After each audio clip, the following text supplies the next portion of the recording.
Hi guys, my name is Tito. I make videos on personal finance, saving and investing every Wednesday, but some other times I talk about other things like today when I'll be talking about some shade that I believe was thrown in my direction. Now, Cinemapointer is an account on Instagram that reviews or critiques movies. I've talked about them before in one of my videos, my video where I reviewed Rattlesnake. I mentioned them because they gave Rattlesnake a very good review, and I personally thought, along with a lot of people, that Rattlesnake wasn't the best movie and didn't deserve all the accolades and the applause that Cinemapointer gave it. Anyway, last week I reviewed Ponzi, the new film by Kayode Kasum, and I stated in that film that it's a film by my friend, and I have friends that were involved in the project. And then a few days later, Cinemapointer released their own review. Was it a review or a critique? I don't even know. They released something about Ponzi, and here's what they said, and ultimately what made me think that shade was thrown in my direction. A serious sickness ravaging Nollywood is the high rate friends lie to each other. Whereas true friends tell each other the truth, not so in Nollywood. What results are movies like Ponzi, made by producers without talent, written by writers without imagination, acted by actors who can't act, culminating in 2 hours of pure frustration for innocent cinema patrons.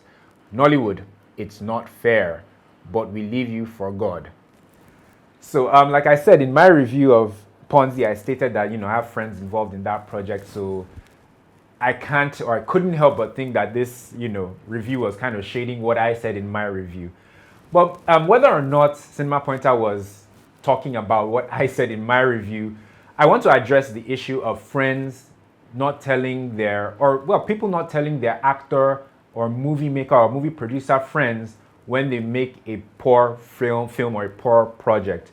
For the record, I enjoyed Ponzi. I realized that Ponzi may have not been made for people like me, but I still enjoyed several elements of the movie, and I stand by what I said in my review. But that said, going back to people telling or lying to their filmmaker or entertainer friends, Cinemapointer isn't wrong. It happens. People lie to their friends who are creatives, about how they felt about their work. And it doesn't happen just in movies or in Nollywood.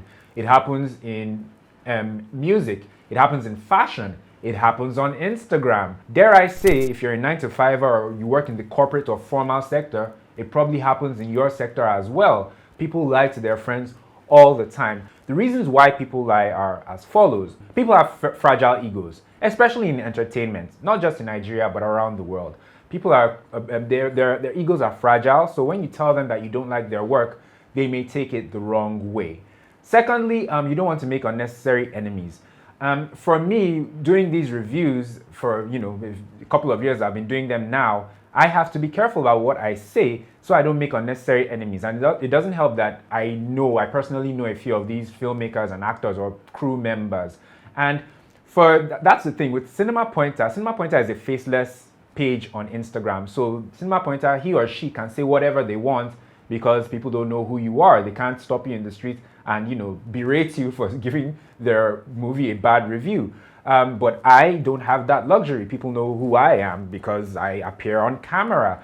So you don't want to make unnecessary enemies and just drag somebody's work of art through the mud. And then there's the issue of people being sensitive about their art or their work. And this is natural, especially creatives and people in the arts.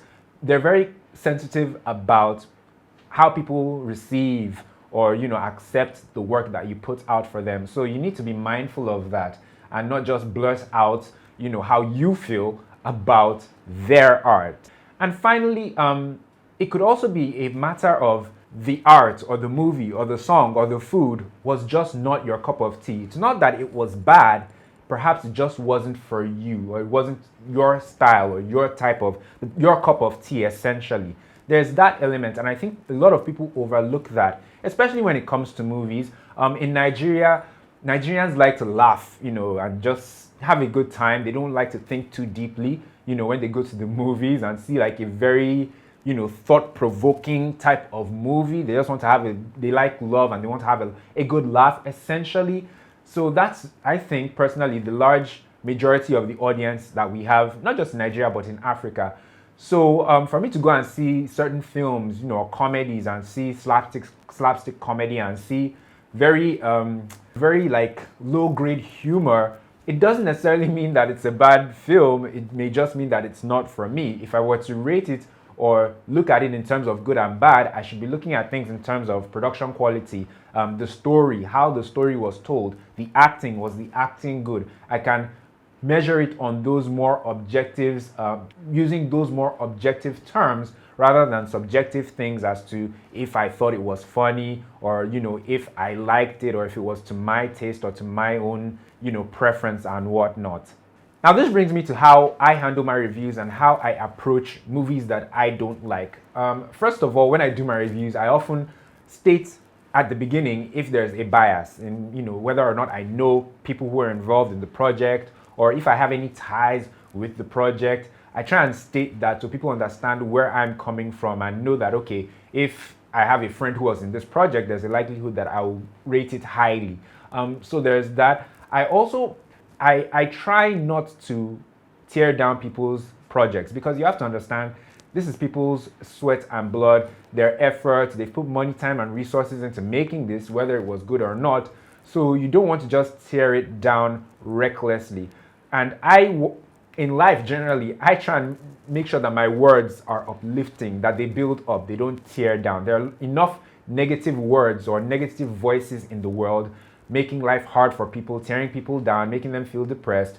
I don't want my voice to be one of those voices. I always endeavor or strive to make sure that my voice or my words try and edify and lift people up. So there's that as well.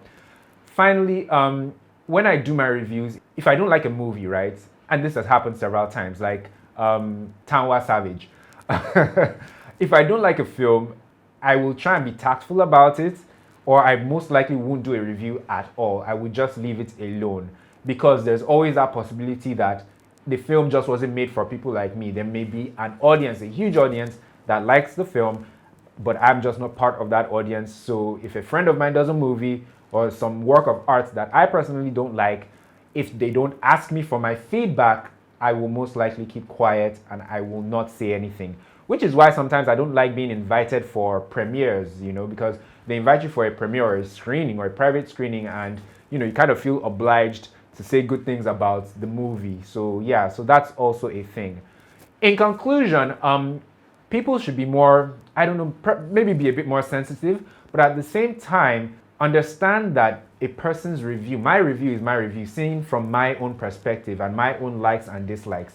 Cinemapointer's reviews or critiques are from Cinemapointer's own, view on life or view on art and view on movies. Everyone's review or outlook is slightly biased. So the movie-going audiences should, when you watch my review, for example, don't just take my word for it.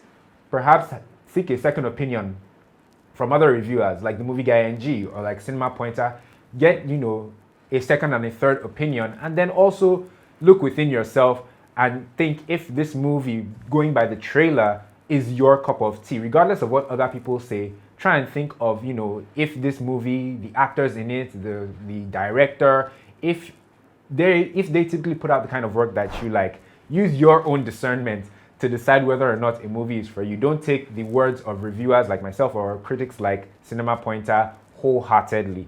So yeah, that's how I feel about friends and lying to friends and people not being honest with filmmakers about the kind of quality or the kind of work that they put out these days. I've rambled a bit, guys. Thank you guys for watching. Hopefully there'll be a few more reviews coming out very soon, but in the meantime, feel free to check out my personal finance videos. Personal finance is very important. Learn about saving and investing by watching some of my videos, and I guess I will see you in the next one. If you enjoyed this video, be sure to like it by clicking on the like button and subscribe to my channel as well. Thank you guys for watching. I will catch you in the next one. First of all, lying isn't right. Because you don't want to hurt somebody's feelings doesn't really justify lying.